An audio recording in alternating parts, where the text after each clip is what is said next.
How to order McDonald's online for pickup. To order McDonald's for pickup using the application, you may follow up these steps.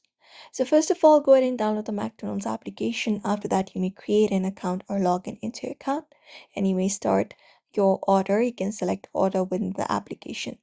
Now you can just go ahead and choose up a pickup method, curbside, front counter, or drive-through. Some restaurants may offer table service as well. You can choose the pickup method. After that, you may just go ahead and browse the menu and then customize your items and add them to your order.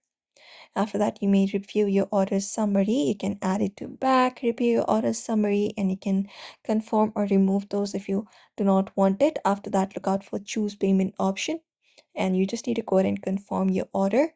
You can enter your spot number in the application, like enter your card details, and once the payment process has been completed, you can just head over through the designated area, present your order information, and you can just go ahead and order McDonald's online for a pickup. So this is the method you can follow up in order to do so. It is pretty quick and easy. So I hope this video was helpful. Give it a thumbs up and subscribe for more tips and tutorials.